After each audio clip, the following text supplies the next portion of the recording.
had some experience working with children and families from working in a public library, and I did children's programming there. And what I really enjoyed about that was building relationships with the children and families that attended the programming. And so when I graduated high school, I kind of was like, well, what do I do now? And I thought working with children and families felt good before, so I'm going to try that out again. And then I entered into the early learning and childcare diploma, and I really got a head start in what it meant to work with children and families in their early years. And once there was a degree program, I immediately signed up because I knew I wanted to learn more and complexify my practice and understand more what it means to work with children and families and understand my role as an educator.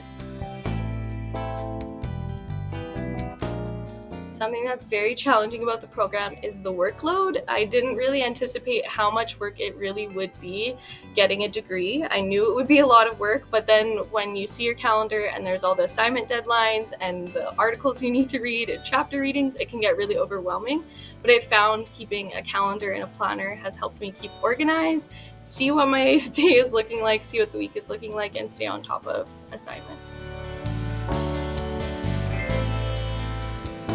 I was surprised by how complex it is to work with children and families. I came in with a very narrow view of what children were, what childhood was, and then entering the program, I found out childhood is a lot more complicated and complex than I had thought it was, and childhood in different contexts was really surprising to me.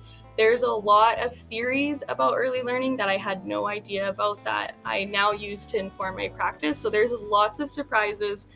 But the big one is how complex it really is to be an educator and to work in the early years. Okay, so initially I entered the program and I got a diploma, and that was a really clear path. Diploma, become an educator at a childcare center, so that's what I did.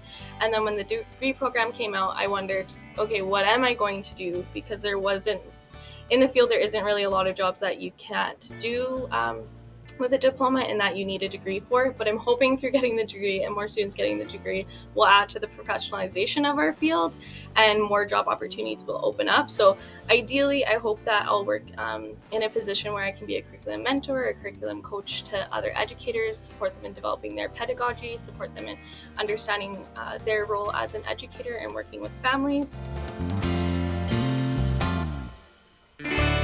So one piece of advice I have for students is to build connections within their classrooms with the other students. It's really important to have some people that you can lean on and talk to about assignments, about deadlines, about chapter readings. So building connections with the people that are in your class with you. And checking in with your mental health is really important because it can be very overwhelming to enter into a program with how much work there is to do. So having self-care plans for yourself and continue checking in with your mental health to make sure that you're taking care of yourself so you can work and learn better in classes.